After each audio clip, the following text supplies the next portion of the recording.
Sabe aquele personagem que transforma qualquer evento importante em uma sequência de vexames? Que tropeça no tapete vermelho, derruba a mesa de jantar e termina o discurso com o microfone desligado? Sim, estamos falando dele, o inesquecível tenente Frank Drebin, de Corra que a Polícia Vem Aí. O mestre absoluto da vergonha alheia internacional. Seja derrubando a rainha da Inglaterra, seja invadindo o palco do Oscar como se fosse o tiozão que perdeu o limite na festa da firma. Pois é, só que dessa vez o roteiro mudou de país e o papel principal foi entregue ao nosso Lulão da massa. No último encontro do G7, Lula foi o Frank Drebin de Taubaté. Confundiu tradução simultânea, atrapalhou foto oficial, levou bronca de chefe de Estado e, para completar, fugiu da reunião com o Zelensky, como quem foge de um bafômetro. Então, se ajeita na cadeira, porque o vídeo de hoje é um desfile de trapalhadas diplomáticas digno da sessão da tarde.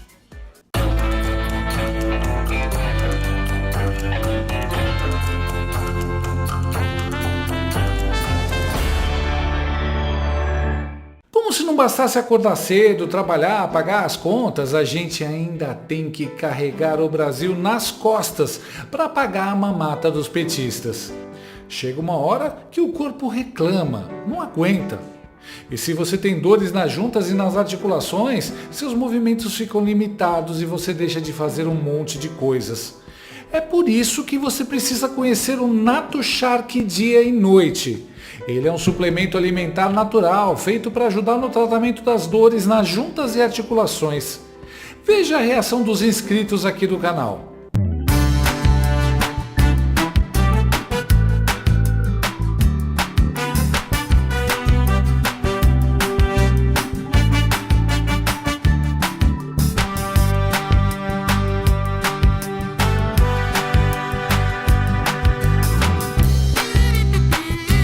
Nato Shark contribui e auxilia no alívio das dores durante o dia e ajuda na recuperação das cartilagens e ossos durante a noite.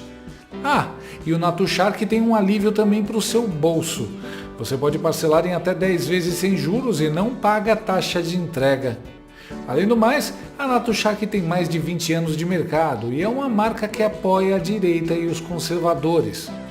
Num país com tantas grandes empresas que fizeram L, a gente tem que apoiar aquelas que têm os mesmos valores que os nossos. Então, não perca tempo, ajude o seu organismo a diminuir essas dores chatas e tenha mais qualidade de vida. Ligue para o número que aparece na tela ou acesse o link na descrição desse vídeo e peça o seu Nato Shark dia e noite, agora mesmo. Sabe aquele tiozão que você evita chamar para o churrasco da firma? Aquele que, se você vacilar, já chega bêbado, derruba o copo na mesa, faz piada sem graça, esquece o nome das pessoas e ainda tenta pegar no colo a filha do chefe? Pois é, agora imagine esse tio representando o Brasil num encontro com os líderes mais poderosos do mundo. Sim, meus amigos, hoje o tema é Lula no G7, a comédia involuntária que nem o roteiro de The Office teria coragem de escrever. Antes de mais nada, vamos esclarecer. O Brasil não faz parte do G7, não é membro, não tem cadeira cativa, não tem direito a voto. Somos aquele primo pobre que é chamado só para não parecer que a festa é exclusiva demais. Tipo, chama o Brasil para não pegar mal aí, vai. E o que o Lula faz com esse convite? Reclama da existência da festa. É como se você fosse convidado para um casamento chique e no meio da cerimônia subisse no palco e falasse: olha, eu acho que nem devia ter casamento. Acho que devia ser só um churrasco de amigo no quintal com samba de fundo. Isso. Exatamente. Veja, eu acho que o G7, no fundo, depois do G20, não há nem necessidade de existir o G7. O G20 é mais representante. Agora, é uma questão cultural. Existe desde 1975, desde a crise do petróleo. Sabe, são os primos ricos que se reúnem, eles não querem parar de se reunir. Mas eles estão no G20 e no G20 eu acho que tem mais importância, tem mais densidade humana, tem mais densidade econômica. De qualquer forma, eu sou convidado desde que eu fui eleito em 2003. Eu participo para não dizer que eu recuso a festa dos ricos. E o IOF... Lula disse que o G7 nem precisava existir e que o G20 é melhor. Ah, claro, o G20, aquele que tem a China, a patroa do Lula, aquela que paga as contas. É por isso que ele falou essa asneira. Lula tá agindo como aquela menina que vem até você e fala que a amiga dela gostou de você. Só que a amiga dela é uma ditadora que escraviza o povo. Lula precisa entender que no G7 só participam países que são democracias. Ou seja, não era nem para ele estar lá como convidado. Agora, vamos falar de algo que virou rotina nas viagens internacionais do Bebum. O momento Biden brasileiro.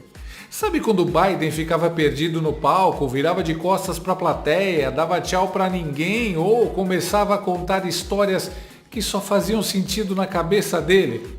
Pois é, o nosso 9 Dedos está seguindo a mesma cartilha. E no G7 foi assim. Logo no começo da reunião, o microfone de tradução simultânea não funcionou. Mas o problema não era técnico, era o Lula apertando os botões feito um vovô que acabou de ganhar um smartphone. O primeiro-ministro do Canadá, Mark Carney, tentando ser educado, parou a reunião inteira para ajudar o nosso reizinho do Alvorada a entender que, talvez, o problema fosse o próprio Lula. E o clima? Constrangedor. Giorgia Meloni olhando pro teto, Macron suando frio, Zelensky fingindo que estava lendo um papel imaginário. Foi tipo aquele momento em que o tio bêbado na festa derruba o som e o DJ para tudo. Não acredita? Então olha. We wait for 1 minute for the translation. No? Does that work? Can I go? Yeah. Okay. The president has song, please.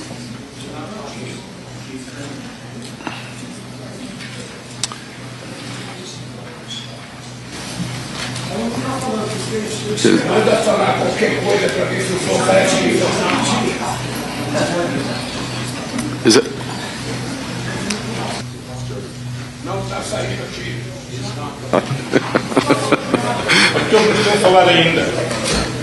Does that work? Are we working now with the translation or the sound, Mr. President? Muito baixo, Sérgio, muito baixo.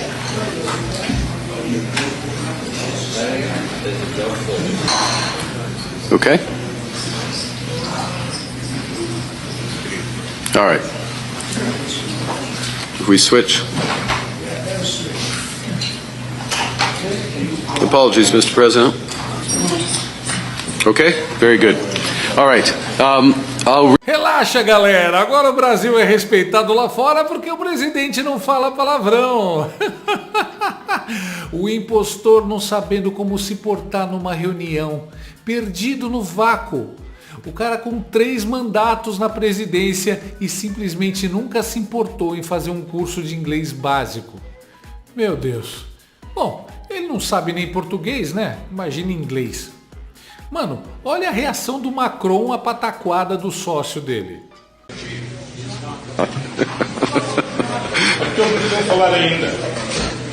Does that work? Are we working now with the translation or the sound, Mr. President? Muito baixo, Sérgio, muito baixo. Macron pensando, além de corno é burro. O Macron todo feliz, porque até que enfim tem uma figura mais repulsiva do que ele nessas reuniões. O presidente do Brasil virou o bebo, digo, o bobo da corte.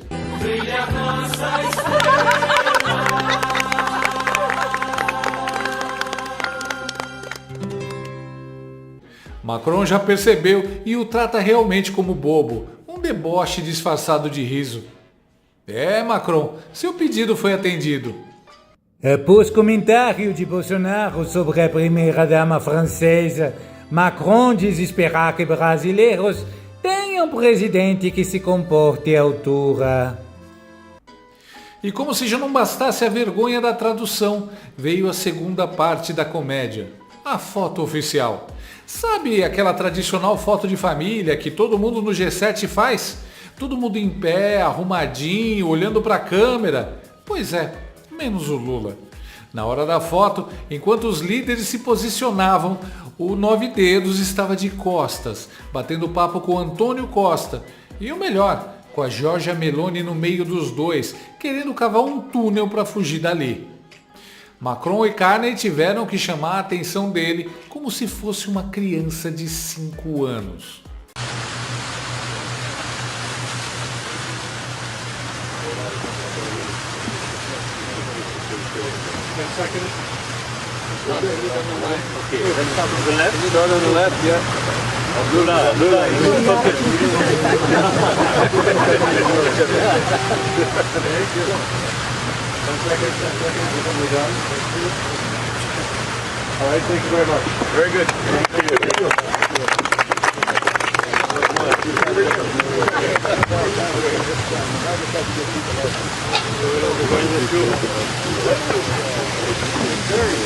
Mano, o Bebum tentou dar uma encoxada na Geórgia. Eu espero que ela tenha deixado pelo menos o celular e a carteira em um lugar seguro, senão já era. Aliás, a Giorgia Meloni já está no limite da paciência. Já teve aquela cena clássica dela afastando as mãos do Lula em 2023. E agora mais essa.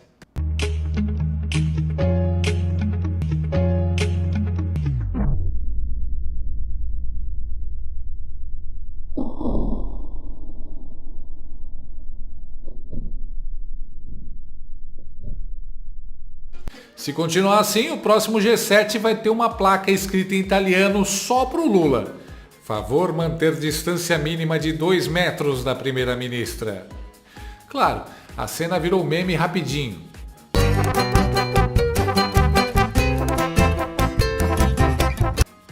E pior, olha como o gnomo de 9 dedos posou pra foto.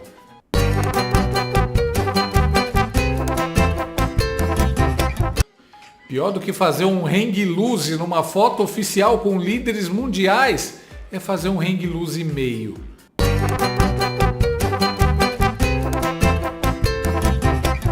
Nem para hang loose esse sujeito serve, sempre falta algo nele.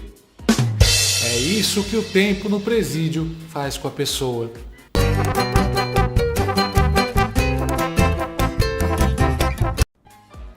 Lula devia estar muito louco. Olha a cara dos líderes da Índia e da África do Sul.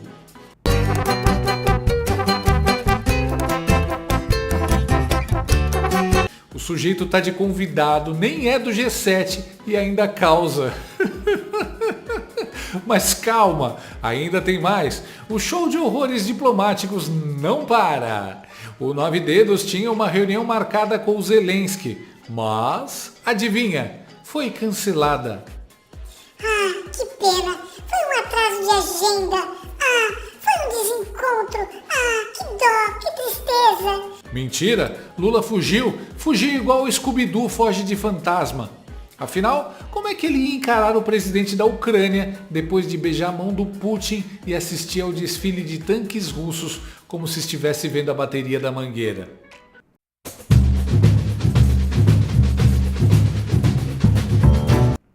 Foi a nova versão daquele dia em 2023 em que o Bebum ficou torcendo para não ser visto pelo Zelensky e chegou até a fingir que estava lendo. A razão dessa guerra seria resolvida numa mesa tomando cerveja.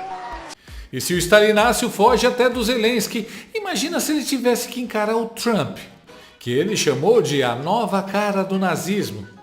A cena seria o Lula cavando um buraco no jardim do G7 para enterrar a própria cabeça. A sorte do 9 Dedos é que Trump teve que sair logo no começo do encontro para resolver a guerra no Irã de verdade e não numa mesa de bar, como o Lula disse que resolveria tantas guerras. Por tudo que eu compreendo, que eu leio e que eu escuto, seria resolvido aqui no Brasil, numa mesa tomando cerveja.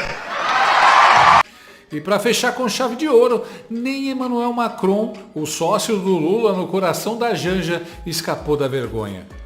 Rolou um vídeo maravilhoso que já tá bombando nas redes, da Giorgia Meloni revirando os olhos enquanto falava com o Macron.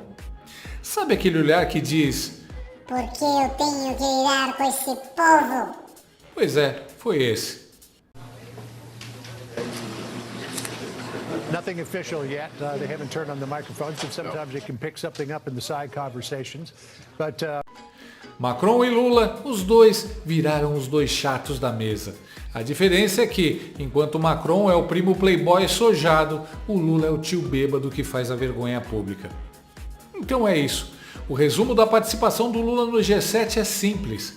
Não foi bem-vindo, falou besteira, passou vergonha com o fone, levou bronca na foto, fugiu do Zelensky, fez a Meloni perder a paciência e deixou o Brasil com aquela reputação de país que manda o parente inconveniente para a festa dos outros. A boa notícia? Pelo menos, diferente do Biden, o Lula ainda não tentou apertar a mão de uma pessoa invisível. Mas, do jeito que a coisa vai, é só questão de tempo.